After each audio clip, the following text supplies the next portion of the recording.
नमस्कार, नमो बुद्धाय, जय भीम, जय जोहार साथियों। जागो पंच में आप सभी का बहुत बहुत स्वागत। आज बड़े हर्ष का विषय है कि हमारे समाज में आज ही के दिन एक ऐसा महापुरुष पैदा हुआ था जिसने मनुवादी, पाखंडी, अंधविश्वासी व्यवस्था को धता बताकर हम लोगों को सच्चाई की दुनिया में लाने का कदम उठाया था। वह ऐसा महान व्यक्तित्व कौन था? आप सभी चिरपरिचित हैं। आप सभी जानते होंगे कि उनका नाम आते ही मनुवादियों में खलबली सी मच जाती है। वह कौन है? वह हैं पेरियार ईवी रामास्वामी जी। उनके आने से, उनके आज अवतरण से मनुवादियों के बीच में एक ऐसी खलबली मचती है, उनका नाम लेने से ऐसी खलबली मचती है कि ऐसा लगता है कि मनुवादियों का अस्तित्व ही छिनकर जा रहा हो। तो आज के दिन हमें ऐसे महापुरुष को याद करना नितांत आवश्यक है, क्योंकि ये महापुरुष हमारे समाज के लिए एक ऐसी शिक्षा है जो हमें ज्ञान की ओर ले जाता है, अंधविश्वासों और पाखंड का समूल नाश करता है।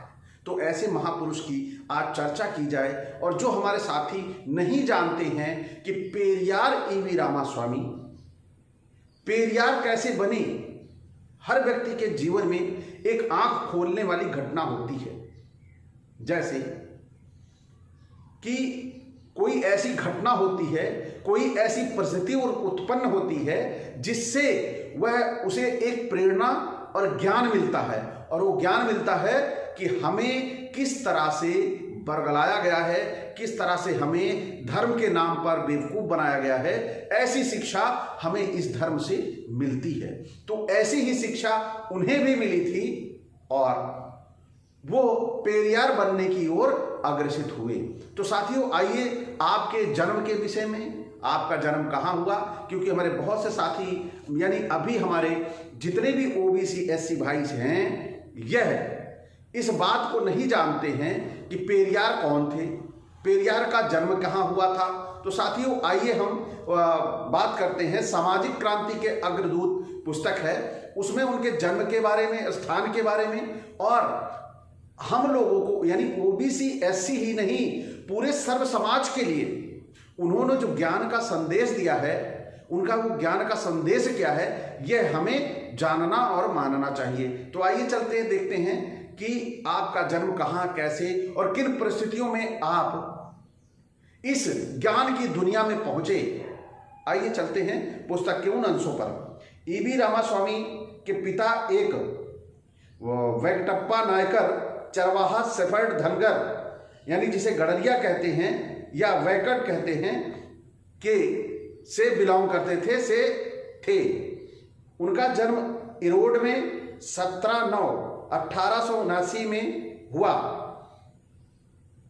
उनके पिता का नाम वेंकटप्पा नायकर व माता का नाम चिन्नाबाई था। उनका एक बड़ा भाई कृष्णस्वामी और 2 बहनें भी थी, जिनका नाम कनम्मा और पेनुथाय था। पेरियार की शादी 19 वर्ष की उम्र में नागम्माई से हुई। उनकी शादी के 2 साल बाद उनके एक बेटी का जन्म हुआ। हालांकि उनकी बेटी की मृत्यु तब हुई जब वह 5 महीने की थी। इस दंपत्ति के और कोई संतान नहीं थी। 1929 ईस्वी में ईवी रामास्वामी ने चेंगलपट्टू के प्रथम प्रांतीय स्वाभिमान सम्मेलन में अपने नाम से अपनी जाति के शीर्षक नायकर को हटाने की घोषणा की। वह 3 द्रविड़ भाषाएं बोल सकते थे, कन्नड़, तेलुगु, तमिल। ये 12 वर्ष की उम्र में अपने पिता के व्यापार में शामिल हो गए। वह तमिल वैष्णव गुरुओं के बारे में सुनते थे जो अपने घर में अपने पिता के आतिथ्य का आनंद लेते थे। कम उम्र में उन्होंने हिंदू पौराणिक कहानियों में स्पष्ट विरोधाभासों पर सवाल उठाना शुरू कर दिया। केवल निर्दोष लोगों को धोखा देने के लिए किया गया था, इसलिए लोगों को अंधविश्वासों और पुजारियों के खिलाफ चेतावनी देने के लिए इसे अपने कर्तव्यों में वो उन्होंने इसे एक रूप में लिया। नागम्माई ने अपने पति के बाद की सार्वजनिक गतिविधियों और आंदोलन में सक्रिय रूप में सहयोग किया। तमिलनाडु में उस समय वर्ण व्यवस्था के अंतर्गत शिखर पर स्थित ब्राह्मण के पास सभी अधिकार केंद्रित थे, यानी कि जो वहां पर सभी अधिकार थे वह ब्राह्मणों के पास ही थे, क्योंकि इन्होंने अंधविश्वास आस्था के नाम पर भोले भाले लोगों को बेवकूफ बनाकर सारे अधिकार और सारी न्याय प्रणाली अपने हाथ में ले ली थी। किसी के साथ सामाजिक न्याय भी होगा तो वह न्याय करेगा ब्राह्मण ही, तो ऐसी व्यवस्था वहां पर थी। और इसी समय 1904 में पेरियार जी कहाँ जाते हैं? काशी जाते हैं, और वहीं से ही शुरुआत होती है उनके जीवन का टर्निंग पॉइंट, या यूं कहें बदलाव। 1904 में पेरियार ने एक ब्राह्मण, जिसका कि उनके पिता बहुत आदर करते थे, कि भाई को गिरफ्तार किया जा सके, इस हेतु न्यायालय के अधिकारियों की मदद की। इसके लिए उनके पिता ने उन्हें लोगों के सामने पीटा। इसके कारण कुछ दिनों के लिए पेरियार का घर छोड़कर जाना पड़ा।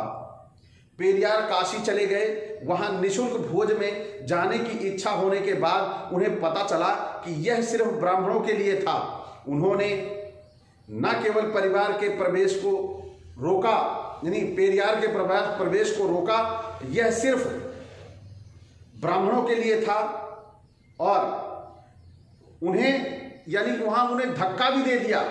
उनको पेरियार जी को रोका भी गया और उनको धक्का दे दिया। जैसे जैसे उनकी भूख असहनीय होती गई, पेरियार को सड़कों से बचे हुए खाने के लिए मजबूर होना पड़ा। इस समय के दौरान उन्होंने महसूस किया कि दक्षिण भारत के एक धनी गैर ब्राह्मण को प्रवेश करने से मना कर दिया था। इस भेदभावपूर्ण रवैये से पेरियार के हिंदू धर्म के प्रति सम्मान को धक्का पहुंचाया। काशी के उनके द्वारा देखी गई घटनाओं के लिए उनके मन में काशी की तस्वीर से बिल्कुल अलग थी।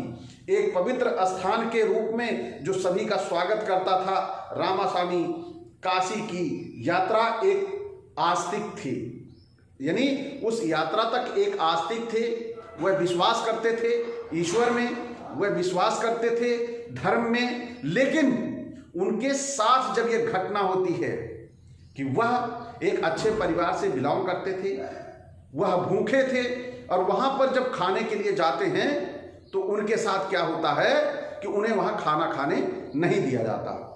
तो इसके बाद उनके विचार बदल गए और वह नास्तिक बन गए। साथियों, यही ऐसा ही टर्निंग पॉइंट, ऐसा ही जब धर्म में हमारे साथ भेदभाव होता है, आघात लगता है हमारे मन को, हमारे साथ भेदभाव होता है, जातिगत उत्पीड़न होता है, तो निश्चित तौर पर हमें पता लगता है कि यह हिंदू धर्म हमारा नहीं है। क्योंकि यदि यह धर्म हमारा होता तो निश्चित रूप से सम्मान हमारा होता। तो हमें कैसे बहकाया गया है, फुसलाया गया है, कैसे धोखा दिया है, अंधविश्वास और पाखंड के नाम पर हमें छला गया है। यह पेरियार जी की इन बातों से आंखें खुलती हैं और वह उस दुनिया की तरफ बढ़ते हैं जहां सच्चे ज्ञान की प्राप्ति उन्हें हो जाती है। आइए चलते हैं आगे। पेरियार ने ताजिंदगी हिंदू धर्म और ब्राह्मणवाद का जमकर विरोध किया।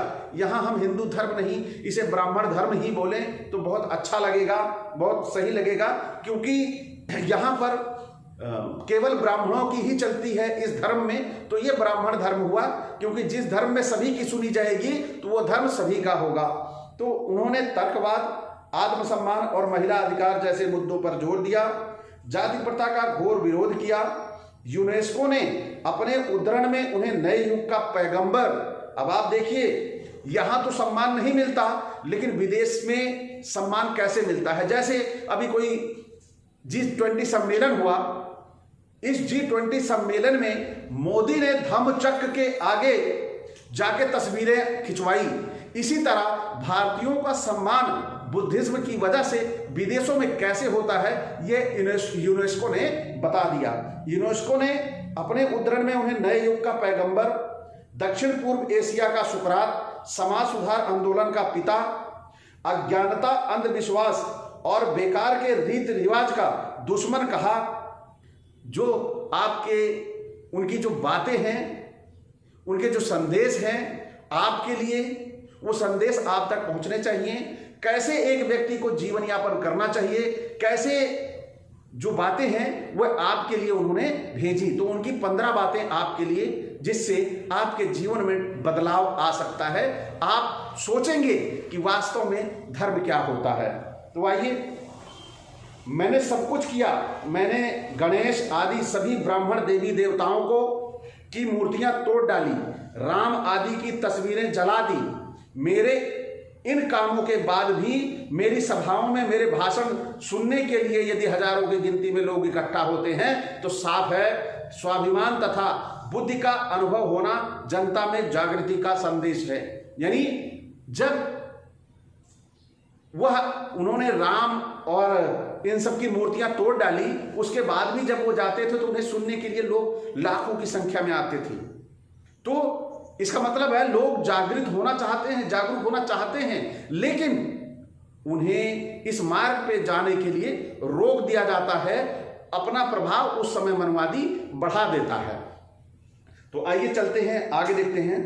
दुनिया के सभी संगठित धर्मों से मुझे सख्त नफरत है। उन्होंने जो लिखा है, जो 15 बातें उन्होंने कही है धर्म के विषय में, धर्म के बारे में, वो आप तक पहुंचा रहा हूं मैं। शास्त्र पुराण तथा उनमें दर्ज देवी देवताओं में कोई आस्था नहीं है, बल्कि वो सारे के सारे दोषी हैं। मैं जनता से उन्हें जलाने व नष्ट करने की अपील करता हूं। द्रविड़ करंगम आंदोलन का क्या मतलब है? इसका केवल एक ही निशाना है कि इन आर्य ब्राह्मणवादी और ब्राह्मण व्यवस्था का अंत कर देना चाहिए, जिसके कारण समाज को ऊंच नीच और जातियों में बांटा गया है। इसीलिए आज दक्षिण से आवाज आती है, जो पेरियार जी ने कहा है, वो आवाज आज भी आती है वहां से। जैसे अभी उदयनिधि ने कहा था कि सनातन को खत्म कर देना चाहिए, वो पेरियार की ही आवाज है। आगे, द्रविड़ करंगम आंदोलन उन सभी शास्त्रों, पुराणों और देवी देवताओं में आस्था नहीं रखता जो वर्ण तथा जाति व्यवस्था को जैसे का तैसा बनाए रखे हैं। ब्राह्मण हमें अंधविश्वास में निष्ठा रखने के लिए तैयार करता है, वह खुद आरामदायक जीवन व्यतीत करता है। ब्राह्मणों ने हमें शास्त्रों और पुराणों की सहायता से गुलाम बनाया है। अपनी स्थिति मजबूत करने के लिए मंदिर, ईश्वर और देवी देवताओं की रचना की है। सभी मनुष्य समान रूप से पैदा हुए हैं, फिर अकेले ब्राह्मण उच्च व अन्य नीच कैसे ठहराए जा सकते हैं? आप अपनी मेहनत की गाढ़ी कमाई क्यों इन मंदिरों में लुटाते हो? क्या कभी ब्राह्मण ने इन मंदिरों, तालाबों व अन्य परोपकारी संस्थाओं के लिए 1 रुपया भी दान दिया है? क्या आपने ऐसा देखा है कि किसी मंदिर के अगल बगल कोई स्कूल हो? क्या किसी मंदिर के पास बड़े बड़े मठ मंदिर हैं, काशी है, केदारनाथ है, उज्जैन है, क्या उज्जैन या काशी, ये सब के मंदिर जो हैं अपने बगल आने वाले अतिथियों के लिए, रहने के लिए, उनके सुख सुविधा के लिए वहाँ पे अस्पताल की, कोई बीमार हो जाए तो उसे निःशुल्क इलाज कराया जाए? क्या ऐसा अस्पताल देखा है आपने? क्या ऐसा कोई विद्यालय देखा है? नहीं देखा, और न कभी देखेंगे, क्योंकि उनको जब जनता शिक्षित होगी, स्कूल होगा, जनता शिक्षित होगी, तो निश्चित तौर पर वो उज्जैन, काशी और केदारनाथ का रुख नहीं करेगी। तो वह केवल आपको अशिक्षित, अज्ञानी रखना चाहते हैं, जिससे कि आप उसी में ही उनके हाँ में हाँ मिलाते रहो। आगे चलते हैं। हमारे देश को आज़ादी तभी मिली, समझनी चाहिए, जब ग्रामीण लोग देवता, अधर्म, जाति और अंधविश्वास से छुटकारा पा जाएं। आज विदेशी लोग दूसरे ग्रहों पर संदेश और अंतरिक्ष ज्ञान भेज रहे हैं। हम ब्राह्मणों द्वारा श्राद्धों में परलोक में बसे अपने पूर्वजों को चावल और खीर भेज रहे हैं। क्या ये बुद्धिमानी है? जिनको हम खाने के लिए अपने पूर्वजों को श्राद्ध करते हैं, आज देख रहे हैं कि जैसे चंद्रमा की ही बात कर ली, चंद्रमा हमें बताया गया कि वो देवता था, और आज उसी चंद्रमा पे हम जाके अपना यान सेट बैठा रहे हैं। तो आज तो पोल खुल रही है, तो हमें समझना चाहिए कि हम बहुत गलत दिशा में जा रहे थे। तो हमें वापस आ जाना चाहिए अपने वास्तविक जीवन की ओर। आगे चलते हैं। ईश्वर की सत्ता स्वीकारने से किसी बुद्धिमत्ता की आवश्यकता नहीं पड़ती, लेकिन नास्तिकता के लिए बड़े साहस और दृढ़ विश्वास की जरूरत पड़ती है। स्थिति उन्हीं के लिए संभव है जिनके पास तर्क तथा बुद्धि की शक्ति है। यानी कि जो बुद्धिमान होगा वही ईश्वर को ठोकर मार पाएगा, और जो बुद्धिमान नहीं होगा वो निश्चित तौर पर इन ब्राह्मणवादियों को जवाब नहीं दे पाएगा, और जब इनके सवाल आएंगे तो आप उनके सवालों का जवाब नहीं देंगे। अंत में आप स्वतः स्वीकार कर लेंगे कि ईश्वरीय सत्ता होती है, क्योंकि उनका ईश्वरीय सत्ता की तरफ ले जाना, हर चीज को बनाने का मतलब वो ये कहेंगे कि अगर ये जो आपकी सांसें चल रही हैं ये ईश्वर ही चला रहा है, और जिस दिन ये बंद कर देता है आप मर जाओगे।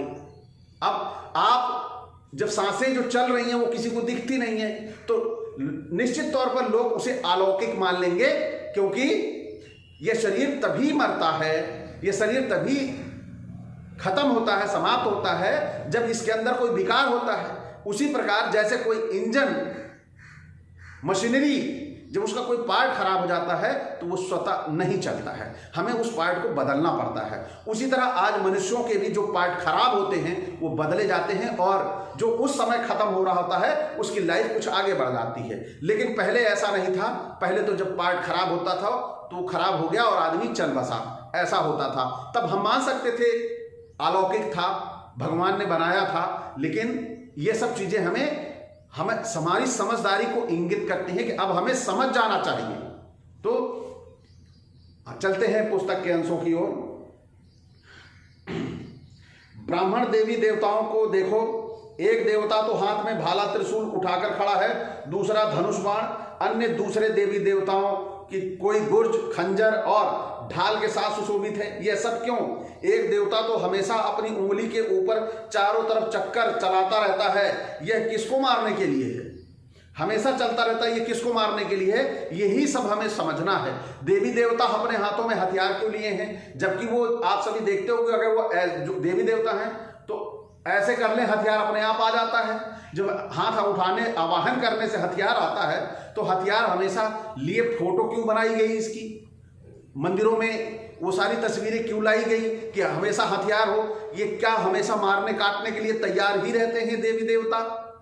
यही सारी चीजें हमें अपने दिमाग में लाने की जरूरत है। आगे चलते हैं। हम आजकल के समय में रह रहे हैं, क्या ये वर्तमान समय इन देवी देवताओं के लिए सही नहीं है? क्या वे अपने आप को आधुनिक हथियारों से लैस करने और धनुष बाण के स्थान पर मशीन या बंदूक धारण क्यों नहीं करते? रथ को छोड़कर क्या श्री कृष्ण टैंक पर सवार नहीं हो सकते? मैं पूछता हूं कि जनता इस परमाणु युग में देवी देवताओं के ऊपर विश्वास करते हुए क्यों नहीं शर्माती? अंतिम है इनका, उन देवताओं को नष्ट कर दो जो तुम्हें शूद्र कहें, उन पुराणों और इतिहासों को ध्वस्त कर दो जो तुम्हें देवता की शक्ति प्रदान करता है। उस देवता की पूजा करो जो वास्तव में तुम्हें दयालु और बौद्ध गम्य बनाता है।